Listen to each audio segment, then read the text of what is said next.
All right, welcome to the Get Up and Achieve More webinar. This is Rodney Flowers, and I am very happy to be here today to serve you and to provide you all some wonderful information. I am very committed to helping you achieve your goals and dreams in life, whatever you may be experiencing that may be challenging, or whatever goal you may have that may seem insurmountable, too big for you to accomplish.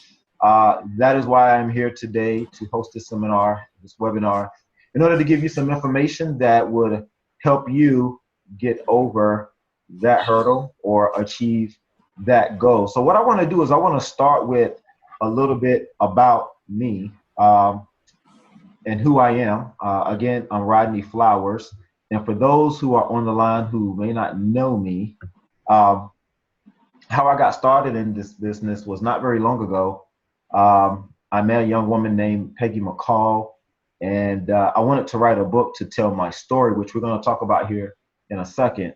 I wanted to tell my story, and she was really good at writing books, and she was a New York Times bestselling author. And I asked her to help me get my book out on the street, and she agreed to do that. And so I put my heart and soul into writing this book and providing the information that I had learned that helped me get to where I am today in this life. And I wanted to share that with people because I believe that that information is really good information. Obviously, it helped me get where I wanted to go in life. And I believe that it can help you get where you want to go in life. That book was released last year, and it became an international best-selling book. It's still selling. It's selling all over the United States and all over the world in different countries. It became an international bestseller, and people are really finding results from the things that I put into this book. The name of this book is called Get Up, I Can't, I Will, I Did, and people are finding it to be very helpful and inspirational and very motivational to them, and allow them some real good keys and principles and practices that they can use in their life and achieve higher levels of success. And I really dedicated my life to this and helping people, achieve success. And, I wanted to further my reach. And that's why I started creating seminars and webinars and things of that nature. So that's why we're here today. Now, my story evolves around when I was 15 years old. I got hurt playing football. For those that don't know, I suffered a spinal cord injury while making a tackle. It was, the third, maybe the third quarter of the game, and I was a star, and I hadn't performed to my satisfaction during the game. I hadn't done anything that I felt was spectacular, which is what I wanted to do, and so during this game, it was like the uh, kickoff of the third quarter, second half of the game, and I was running down the right side of the field. And I was running down. Again, I wanted to make a big play. I wanted to make a huge tackle. And I was running down the right side of the field. And as I was running down, I seen the opponent's kick returner catch the ball and started running back into my direction. And so, I broke into tackle form and I tried to hit this guy as hard as I could. And when I hit him, I went down and he went down, and everyone started yelling, "Oh man, that was a good hit. That was a good hit." And it was great. But what I found is I couldn't get up. Everyone was running out onto the field and they was yelling, "Get up, get up, get up, Rodney, get up." But I couldn't get up. And so um, they stabilized my body and they rushed me to the hospital, and they started cutting the gear off my body, and they started evaluating me. And as they was doing so, they started touching me and doing these analysis to determine the level of injury that I had suffered to see how bad it was. And one of the tests that they were performing was, you know, touching me, and at some point they started cutting on the bottom of my foot. And my dad was sitting, right beside me in the emergency room, and he asked me, he said, "Hey, can you feel that?" And I'm laying flat on my back, and I couldn't lift my head up. I couldn't see anything that they were doing to me. And I said, what are they doing? What are they doing? I was starting to get panicked. And he said, well, they're cutting the bottom of your feet. You can't feel that? And I said, no, I couldn't feel it. I couldn't feel it. That's just how bad it was. And, you know, at that point in time, I knew that I was in bad shape. I knew that my life was going to change forever. And it was pretty devastating to me to go through that. And they realized that my accident was very severe. And so what they did was they put me on a helicopter and they shipped me to Duke University Medical Center, which is a major trauma center in North Carolina. And as I was there, they, you know, ran more tests and more analysis on me to determine, you know, what was really wrong. And, you know, within 72 hours, they diagnosed me a quadriplegic with no level of movement or sensation in any of my extremities. And they thought that I would be like that for the rest of my life. They couldn't predict any type of recovery at all. And they began to prepare my mom and my family for this to be my life forever. They didn't expect me to recover at all. And just to describe a little bit of how immobile I was, you know, they had to strap me to a bed, and it had a strap going across my chest, going across my arms and my legs. And this bed would rotate, you know, from side to side. And that was because I was so immobile that they had to put me in an apparatus as such in order to keep the fluid moving in my lungs, or else I would have caught pneumonia and died. And so, you know, it was pretty traumatizing. There was no procedure, there was no pill, there was nothing that the doctors could do. I would frequently ask them, hey, can you guys help me? I wanna walk again, and I wanna play football again, and you know, I wanna do all these things. And they constantly said, you know, no, you know, there's no procedure, we're not gonna operate on you. There's really nothing that we can do. And so my family and I began to prepare for life like this. You know, we didn't see any other way other than believing in God and having faith that, you know, a miracle would happen and that such. And so, you know, time continued on and I went to therapy.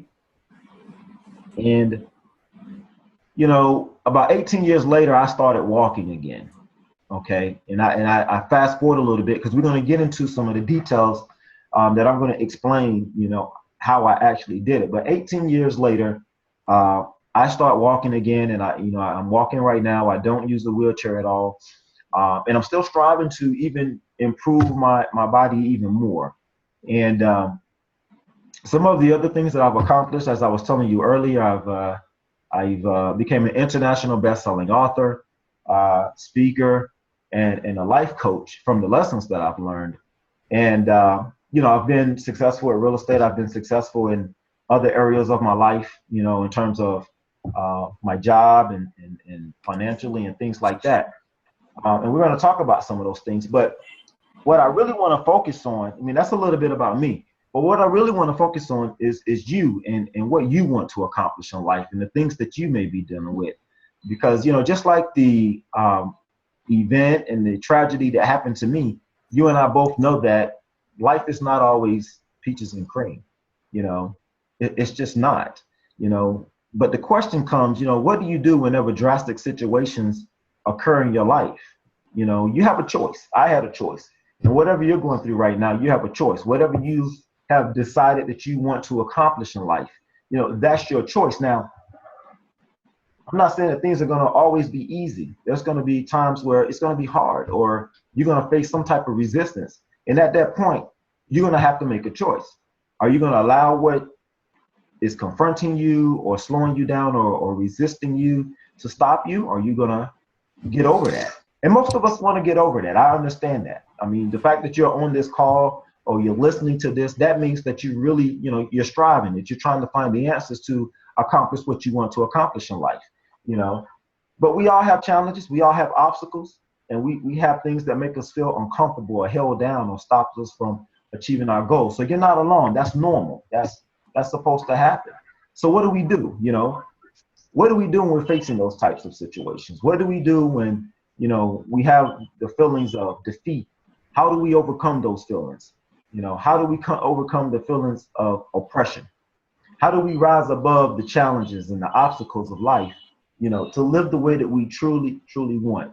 You know, how do we live a life that's not controlled by our environment, by the things that are going on around us, you know, or be controlled by our external circumstances and situations?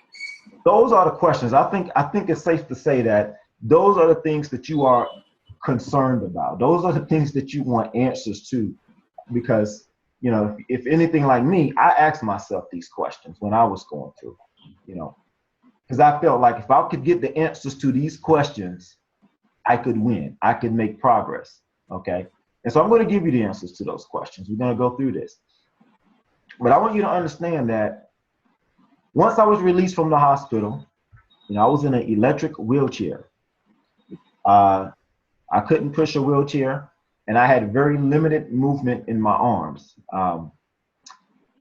I barely could operate the wheelchair. I mean, I had a little bit of movement in this arm, and that was my dominant arm.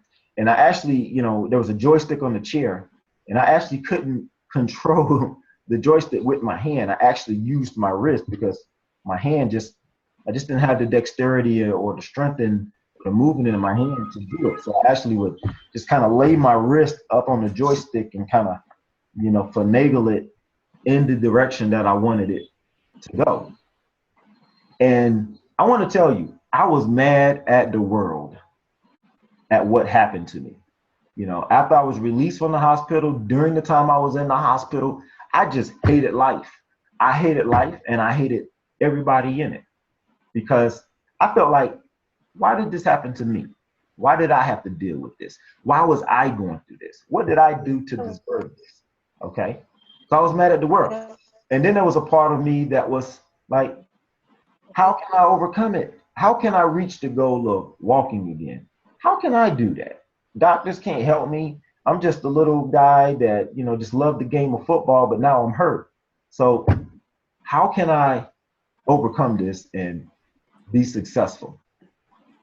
And with all of that going on in my head and all of that going on in my mind, you know, it just made me upset, stressed out, and sort of mad at the world.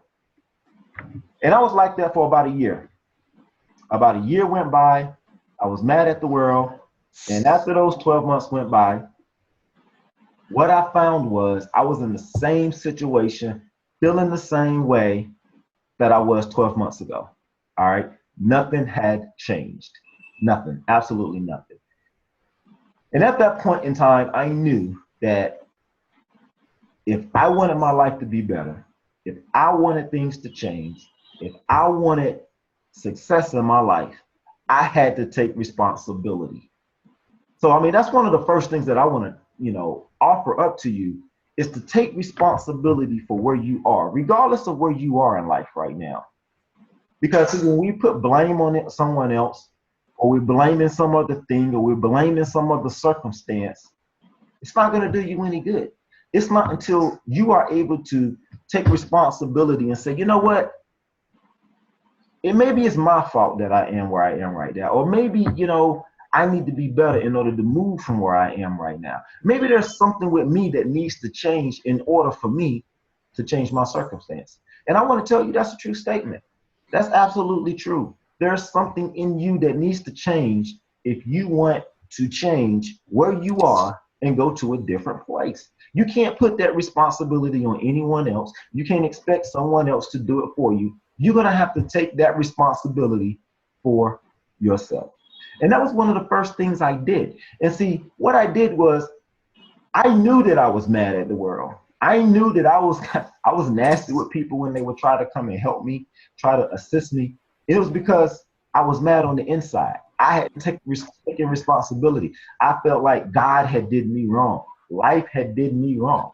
Now, I know it wasn't my fault that I got hurt. Yeah, my form was perfect when I hit this guy. It was a freak accident.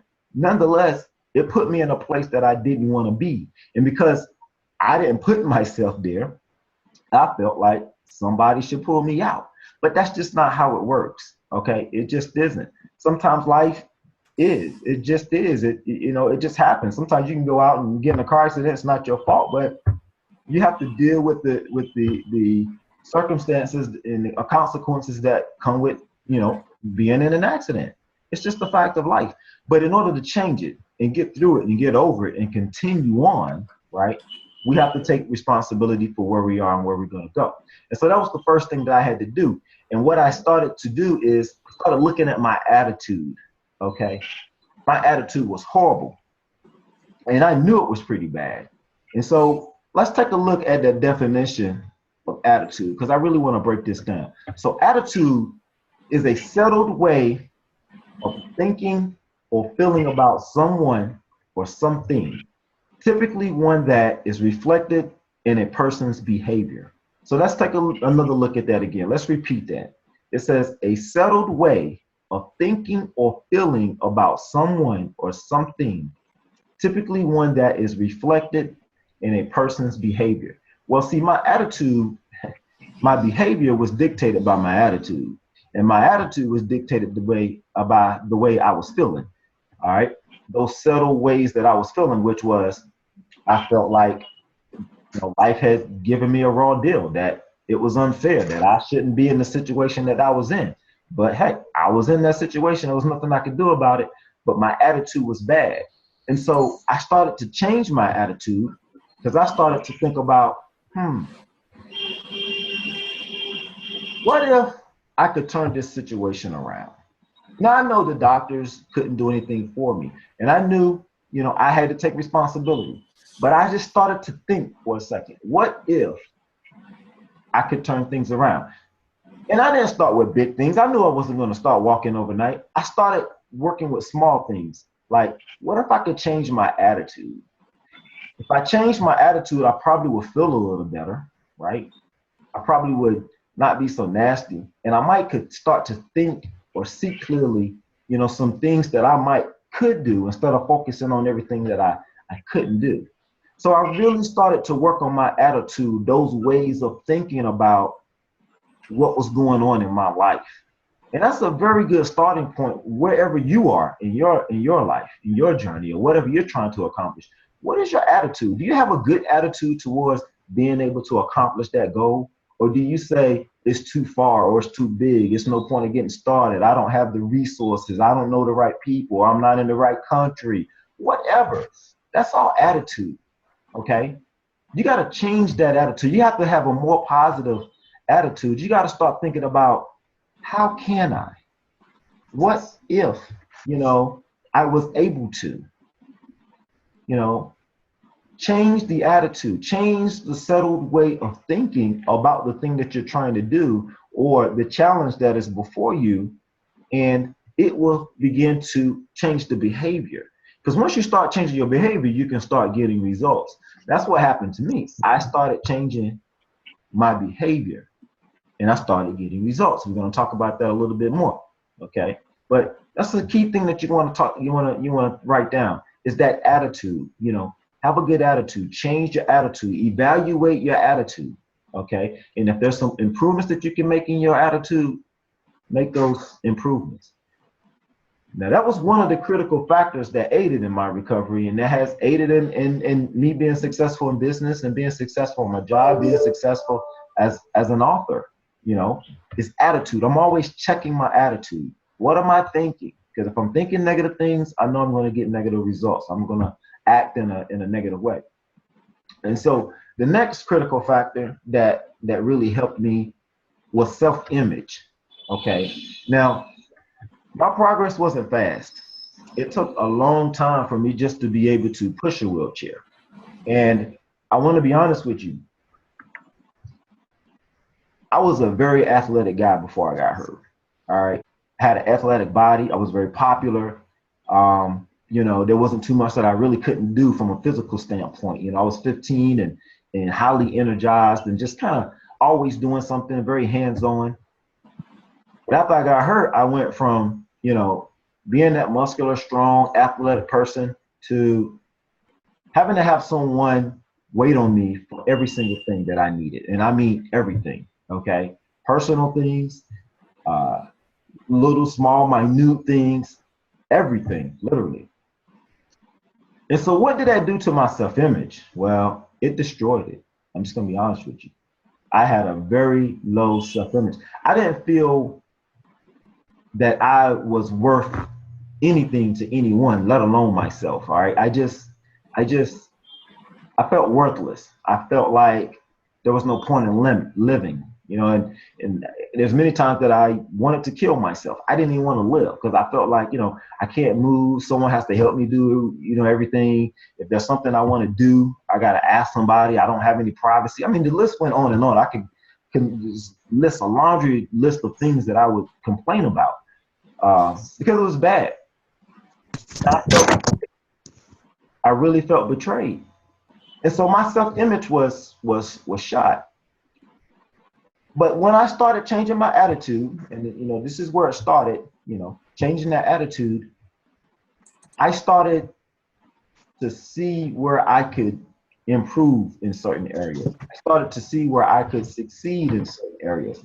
This all started with things in my mind, like going back to school, getting an education, getting smart, getting certified in certain things, learning new trades and things like that, you know.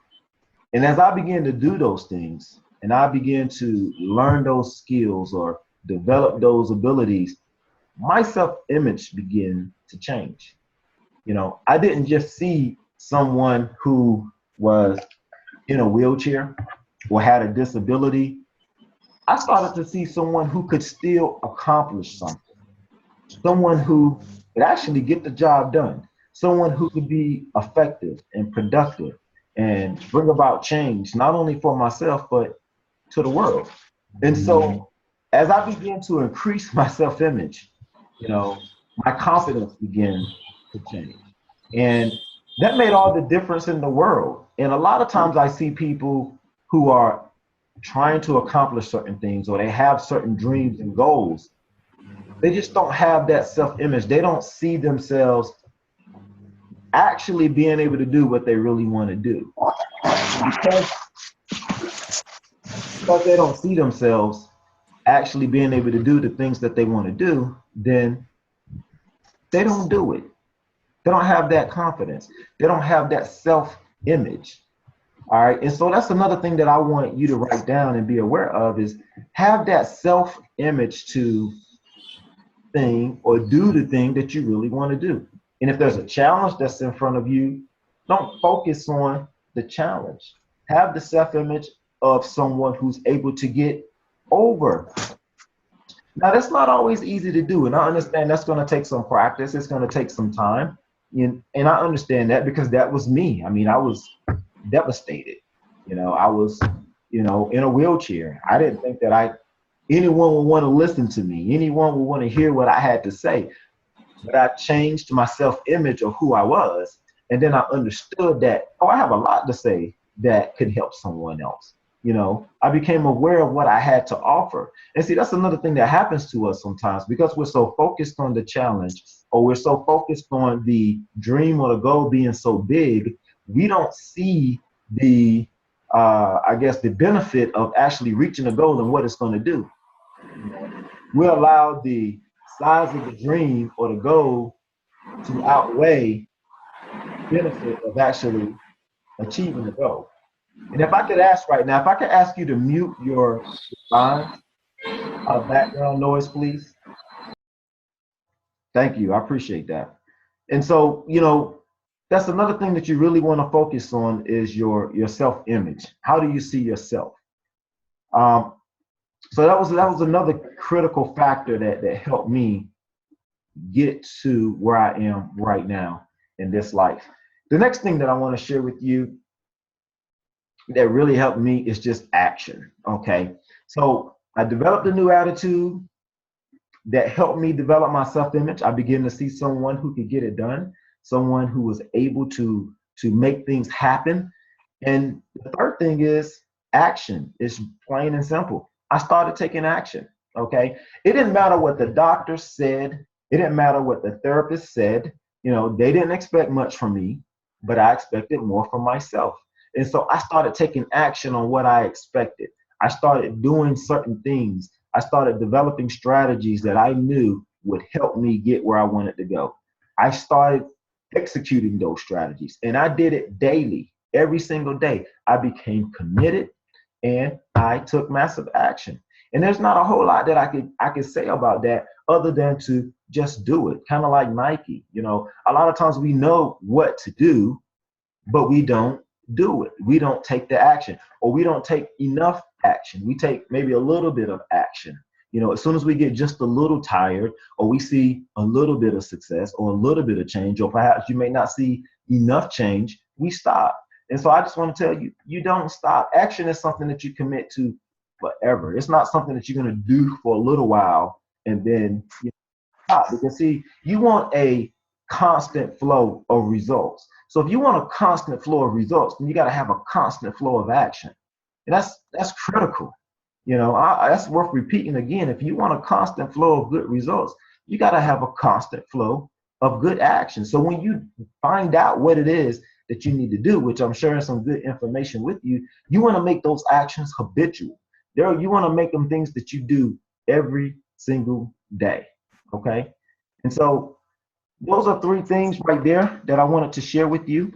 And I want to talk to you about a couple of more things. I wanted to share my 4 key principles of success with you.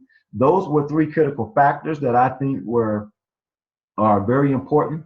And I think, you know, regardless of what you're trying to accomplish, or regardless of what you may be facing right now, I think those 3 things are critical. And I think if you apply those things, like starting today, you can start to see a change in your life, you know. And so regardless of what I've been through and the challenges that I've been faced with, you know, I have been successful. And I really want to emphasize that, you know, I went through a spinal cord injury, very similar to what Christopher Reeves went through. Okay. I was 1 vertebrae from not being able to breathe. I was bound to a wheelchair for 18 years. Okay. The doctor said that I would never, ever recover. And I was facing extreme opposition and debilitating limitations. And the reason why I'm emphasizing this, because some of you may be going through some very traumatizing things, and some of the things that you're going through may not be as traumatizing, and that's okay. It's just that I want you to see that if I can overcome that, you can overcome what you're dealing with. You absolutely can. You know, it's going to take you making adjustments to your attitude. It's going to take you having the right self-image, and it's going to take you, you know, taking action. You know, but I believe that you can overcome anything that you're dealing with, or you can accomplish whatever that you want to accomplish. I really, really do believe that, because I've lived it. And so that's why I just really wanted to emphasize that. Now, the next thing I want to do is talk to you about 4 principles that I think will help you be very, very successful. Okay, 4 principles. And I'm just going to jump right into these. All right. The first one is to demand more from yourself than what's socially acceptable. And I'm going to say that again. Demand more from yourself than anyone else, than what society demands. Now, here's what I mean by that. So wherever you are, there's probably an expectation on you. Wherever you are in your life, and that expectation probably is to go to school, get a good job, make enough money until you retire when you're around 50, 60 years old, and hopefully you have enough money to live the way you want to live, hopefully. All right. Whatever that social standard is, okay, I want to suggest that you rise above that you demand more from yourself than that. Because I think that there's more in you. In fact, I know that there's more in you. I was listening to Bob Proctor earlier today, and he, you know, Bob Proctor talks about the mind and using the power of the mind. He was talking about how we only use like 5% of our mind, you know, and as a result of only using 5%, you know, we only get to experience, you know, limited results. We don't get to see our fullest potential because we don't exercise our minds to that capacity. And so it just took me back to this principle, which I wrote about in my book a year ago, of demanding more from yourself, right? Because see, we get complacent with what we've achieved, or what society thinks we can achieve, or what our immediate network of people think we can achieve, or whatever they're achieving. And it takes a lot of courage to step outside of that and, try to pursue something more. But I'm going to tell you that that's exactly what you need to do. Okay. And you want to surround yourself with people who have that same mindset in order for you to do it. Because see, when you're settling for what is quote unquote the norm, then you're going to get the norm. So if you want something higher, if you want something more than what you're currently experiencing, then you're going to have to place higher demands on yourself. You're going to have to raise your consciousness and your awareness of who you are and what you're capable of doing. Okay. And so I'm going to suggest to you that that is something that you start to do. All right. Now, for me, I can tell you what I do is I do a lot of study. I do a lot of study on who I am and the power of the mind. I study a lot of that. I'm currently studying that right now. And those are the things that I do to make sure that I'm, I guess, a step ahead, or I'm continuing to, learn the things that I need to learn so I can apply them to my life to be able to accomplish more. And out of the things that I've learned over the last few years of studying this material, I think I probably would have did things a little bit differently had I known this information, way back when. But it's okay. I have the information and I use it now. But you have to demand more from yourself in order to get more, to expect more, right? And that goes back to placing that responsibility on you, because no one is going to do it for you. No one is coming to save you. You got to accept this as, hey, this is what I'm want. This is what I'm going to do. I'm going to be focused on it, and I'm going to demand excellence from myself on a daily basis. I'm going to demand that I, find out what it is that I need to learn in order to do the thing that I want to do. I'm going to make sure that I seek out the people that, I know are getting the results that I'm getting, so I can find out what they did and I can do the same thing too. And I don't want to be around negative people or negative things that are going to be shaping my mind or, and placing negativity in me in order for me, to fall. I want to stay up. I want to learn what I need to learn so I can do what I need to do and do it effectively. So, you're going to want to make sure that you're demanding more from yourself, all the time. Don't settle for just the social norm. All right. It's going to take above average effort in order to get above average results. Okay. What you put in is what you get back. So if you're just putting a little bit in, you're going to get a little bit back. Now, for me, I'm going to give you an example about this. One time when I was in physical therapy, as I told you, I couldn't push a wheelchair. This was maybe, during the, about a year and a half after I got hurt. I couldn't push a wheelchair at all. And I would go to physical therapy and I would do all the things that they tell me to do, And when I first got there, they would say, what is your goal? What is it that you want to accomplish? And every time I would say walking. And they knew that the doctors didn't think that that was something that I would be able to do ever. But that was my goal. And I wasn't willing to settle for anything less. That's what I wanted to work on. And so, we would work on things. It wouldn't be, quote unquote, walking. It would be trying to, do things that would help me be independent. And I wouldn't need anyone, to assist me with certain daily living activities. It would be things like that. But I wanted to walk. So I would still do those things. I knew they were important. I would still do them. But when all of that was over, I would ask them to put me in a manual wheelchair, okay? And I would have them push me down the furthest hall away from my room, and I would make myself push back. Now, I couldn't push a wheelchair, barely, even hardly move at all. I had regained a little bit of recovery, but I still couldn't, I didn't have the strength to push a wheelchair, not functionally anyways. I didn't even have the grip in my hands to grab the rims on the wheelchair. So what I would do is I would have them take rubber tubing and put it around the rim of the wheelchair so that I could get, some grip and get a push. And I would do this every single day. I would try my best to make it back to my room. Now, they didn't ask me to do this. The doctors thought I was crazy by doing it, but that's just how bad I wanted it. So I would demand more from myself. If I was to get a twitch back in my hand, just a little small twitch, maybe not a full movement, I would keep twitching that thing until I got some movement out of it. So, those are just some examples of demanding more. Perhaps you got to work a little bit longer, okay? And I'm not saying anything that's extreme or crazy, but an extra hour a day. Maybe you got to get up an extra hour in the morning, in order to do your meditation, in order to read, in order to, if you wanted to write that book, to start writing. If you wanted to start your own business, maybe you needed to send an extra letter to that person to ask them if they would be your mentor, if they would sit down with you, if they would talk to you. That's what I mean by demanding more, not settling for less, sometimes not settling for no, but going the extra mile. All right. And that may sound cliche, but I'm telling you, it really does make a difference. Okay. So you got to be able to do that. You got to be willing to do that. So, and as you go about demanding more and you start learning certain things and you start gaining some traction and, perhaps you start thinking of some ideas or some specific strategies that you can do in order to demand more, be willing to do what it takes whenever you do that, okay? And that's principle number 2, is to be willing to do what it takes. So, here's the thing. Here's something that you can do right now.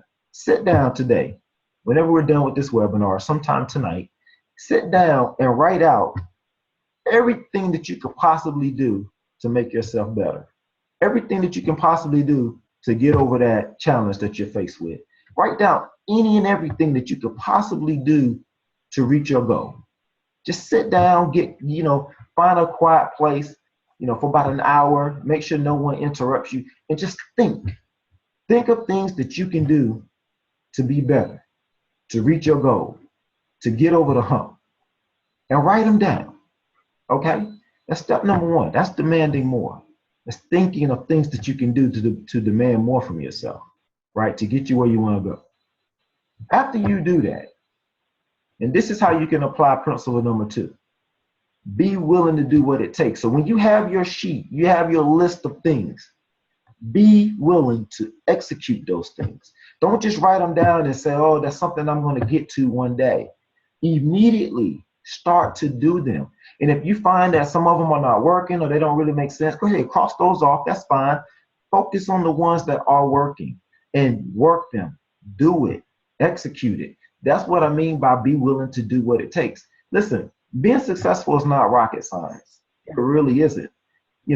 I'm sure you probably heard of the razor's edge, and that is really the difference between being successful or not being successful. It's just as fine as a razor's edge, because all we're saying is make some small key changes in your daily activity, right? That can make huge exponential differences in where you go. Think about a ship, all right? So if you was to set a ship out in the ocean, right?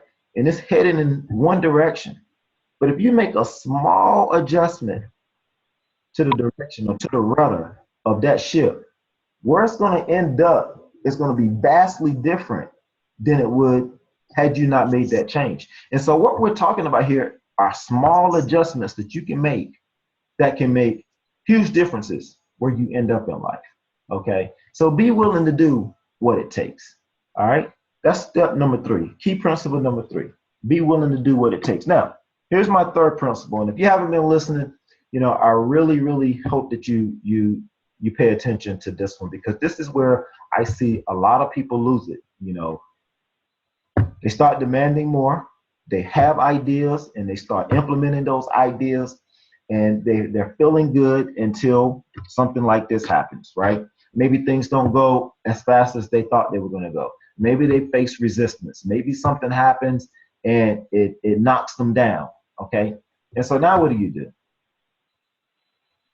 It's called a moment of disparity in my book. And I had so many, right?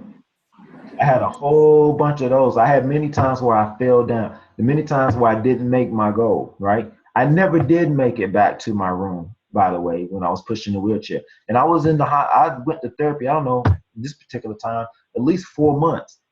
I never did make it. I just didn't.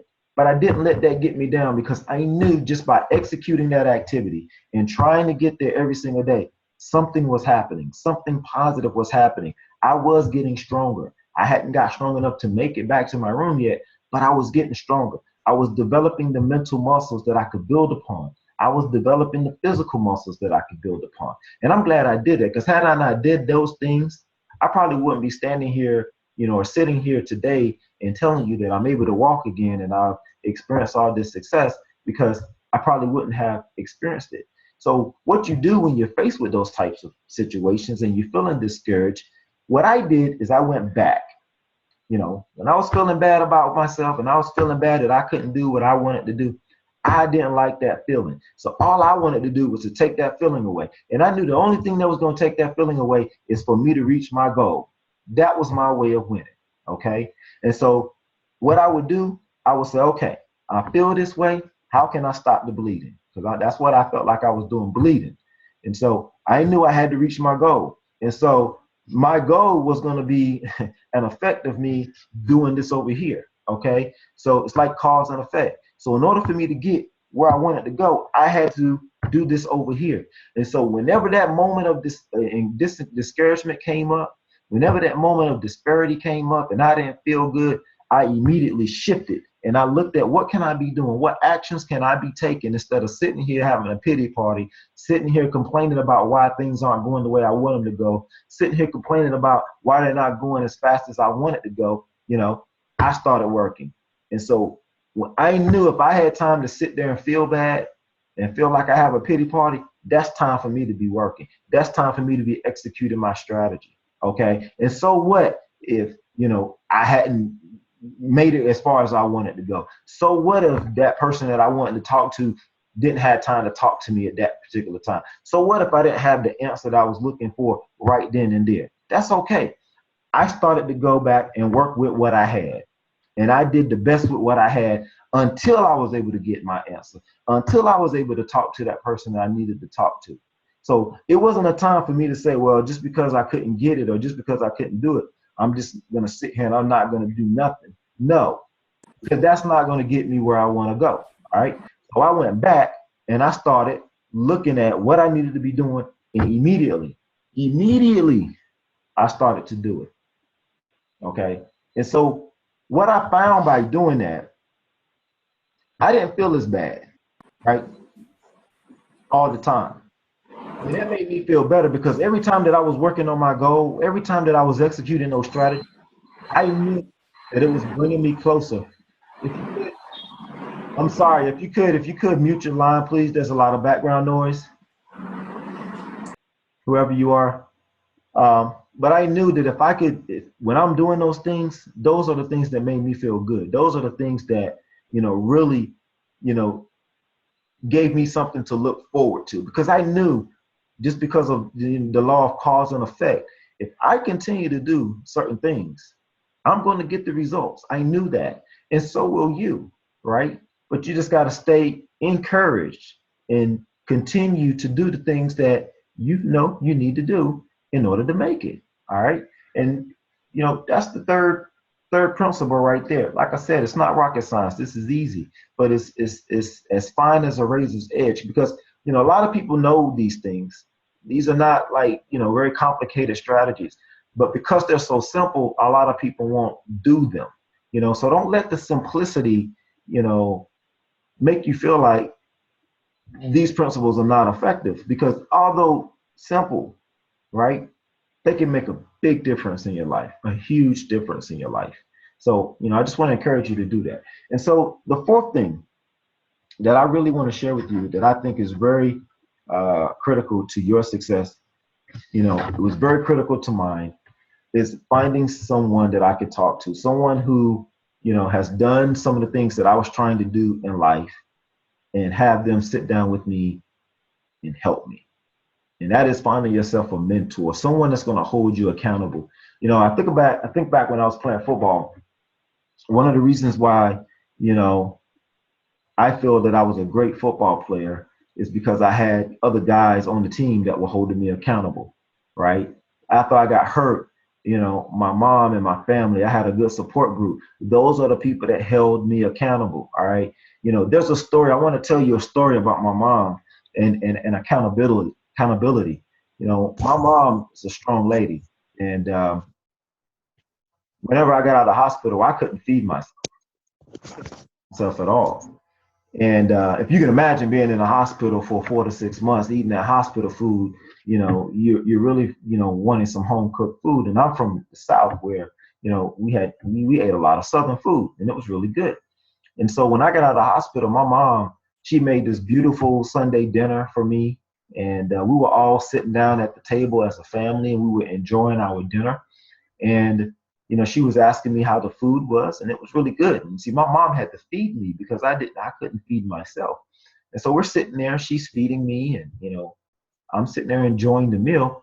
And about halfway through the meal, my mom asked me, she said, you know, how's the food? I said, it's really good. You know, I like it. I thank you for making this for me. And she said, good. And so what she did is she took the fork, she put it down on the plate, and she got up and she walked away. And she said, if you want the rest of this food, you're going to have to figure out how to do it yourself, honestly. And that's how I started learning how to feed myself again, because she walked away. My family, the rest of my family, they all got up from the table after they were done, and they just left me there. And they sat there and and they made me figure that out. Now, it may sound harsh to you, but for me, it was a good lesson because I understood that, you know, there was going to be some situations that I was going to be in because of the situation I was in that I was going to have to figure out. But it wasn't a time for me to back down and really look for someone to pull me out. And that's not what I'm saying you look for in a mentor. A mentor is someone that doesn't bail you out. But a mentor is someone that's going to bring the best out of you. That's going to show you what you have hidden inside of you. And that's what my mom had did for me, right? So it's good to find yourself a mentor. Someone is doing, you know, what you want to do. Someone you know is going to hold you accountable. Someone who's experiencing success in their lives, and they're able to help you and show you how to get to that next step in your life. Okay, that's what I'm talking about here. So those are the 4 principles of success that I wanted to share with you. And we have about 15 minutes left in this webinar. So what I want to do right now, if I could, is I want to open it up. And if there's some people that have some questions, if you can type your questions in, because there's a lot of people on the line and I don't want people, you know, talking at the same time. So if you can type, you know, some questions in, use the chat button at the bottom of the screen, type in a question, and I will answer that question for you.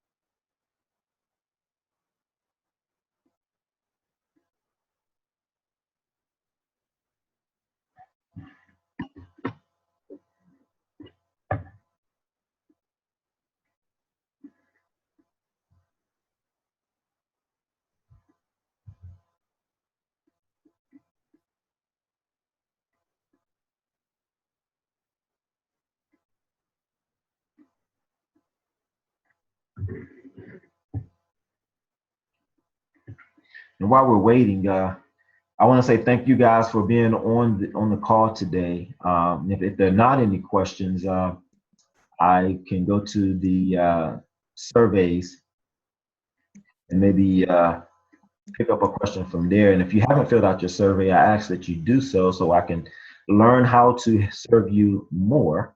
And if you have, just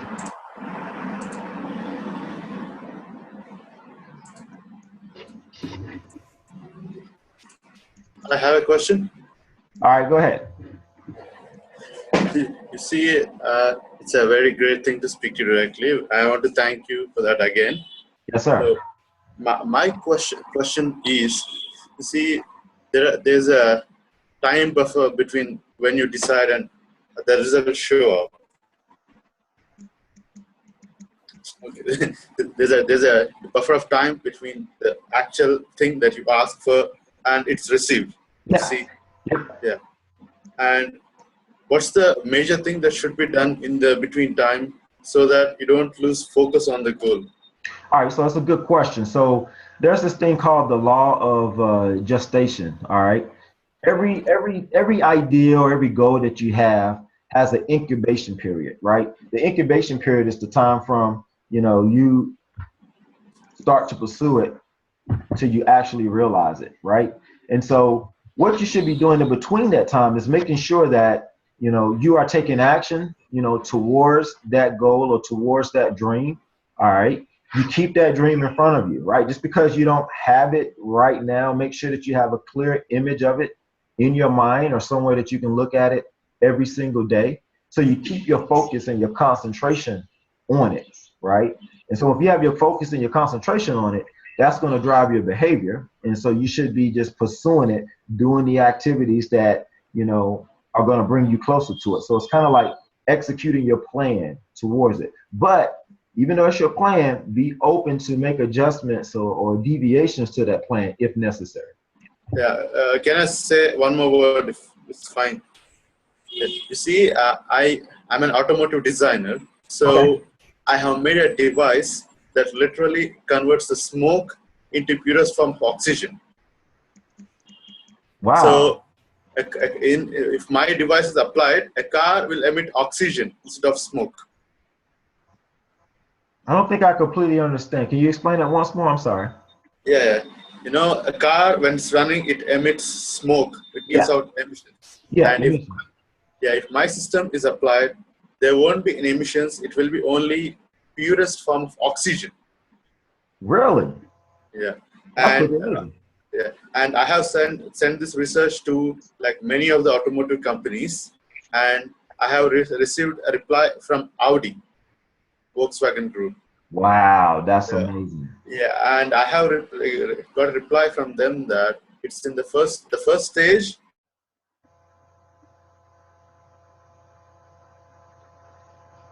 And I got this email in the February last year, and till now I'm waiting for that. So what do you say that how should I stay aligned with all these things?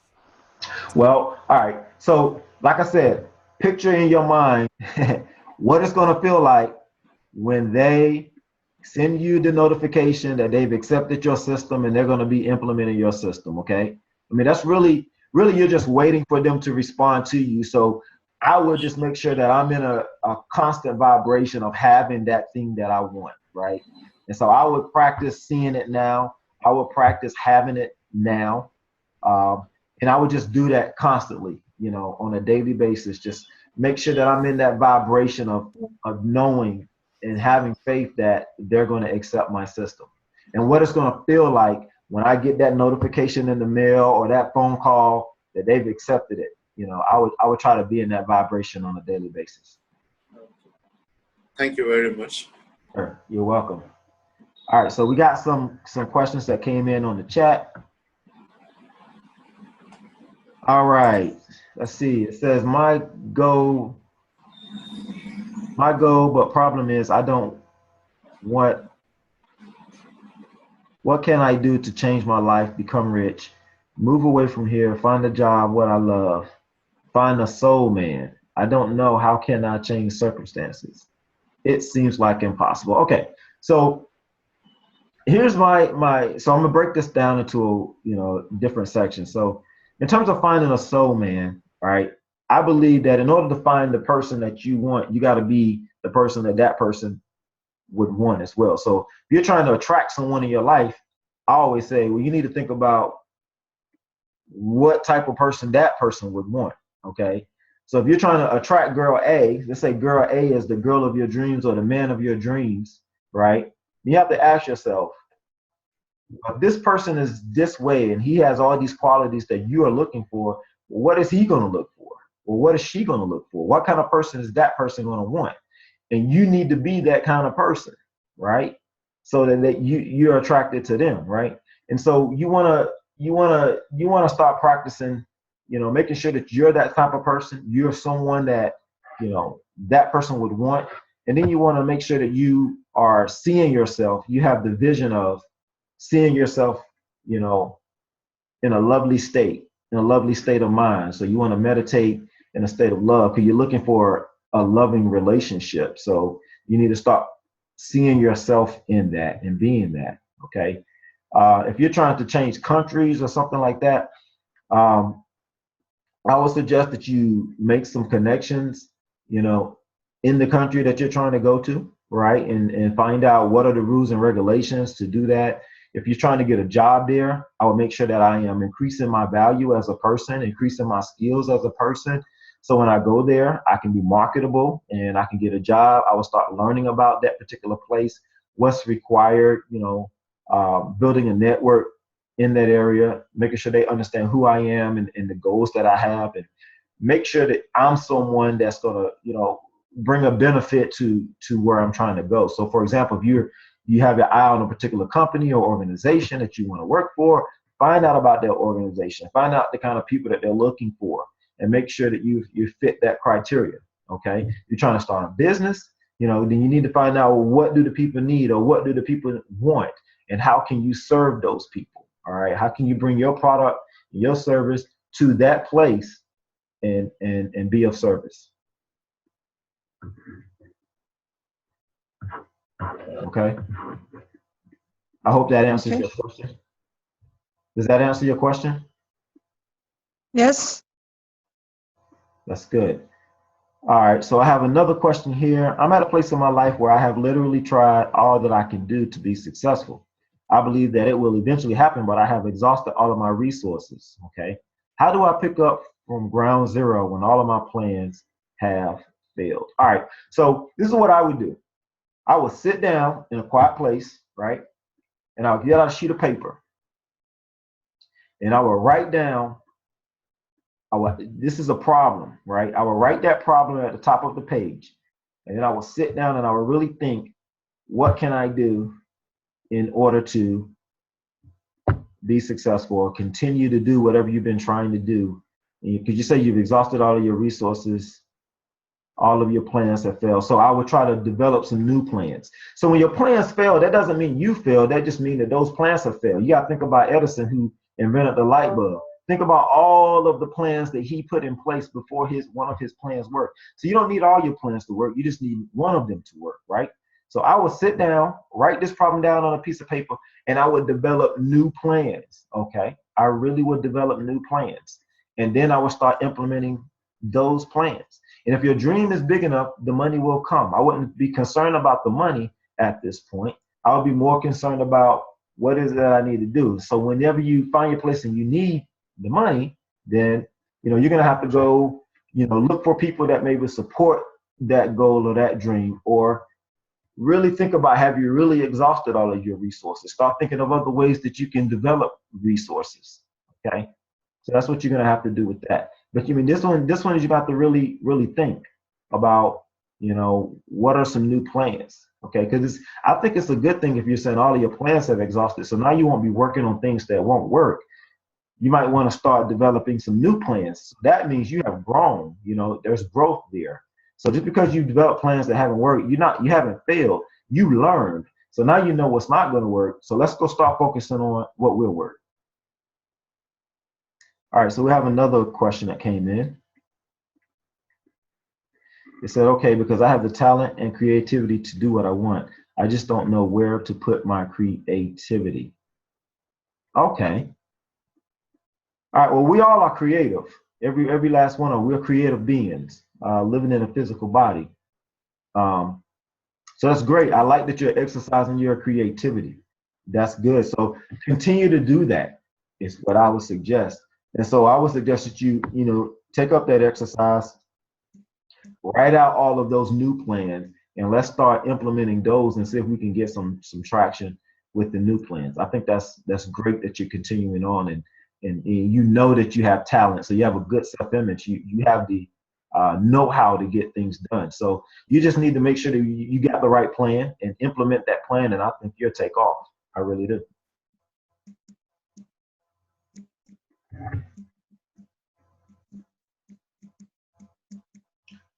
All right, this is a lot of fun.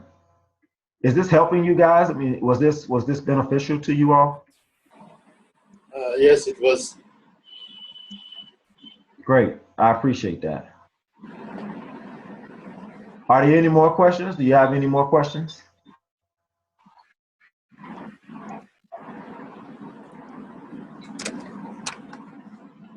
Oh, okay, I got it. It was inspirational. Thank you so much. Thank you very much. Thank you guys. Now, what I want to let you guys know about is that you guys, feel is beneficial. Could you mute your phone? Could you mute your line? There's a lot of background noise. If you can, there you go. Thank you. So if you guys, felt that this is beneficial, I do want to let you know about a program that I have coming up. It's a 9-week course, a little bit, actually a lot more in depth, a lot more detailed than what we went over today. Um, I'm going to be sharing with you for those that are really serious about, wanting to achieve more in their lives and wanting to learn some basic and some more advanced principles about how they can achieve those things. I have a seminar that's coming up.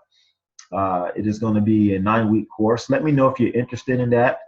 And, I'm going to be really sitting down with people, kind of holding their hand, walking them through some things for 9 weeks to help them go through, where they are to where they want to go. So let me know if that's something that you guys are interested in, and I will really send you over the information for that.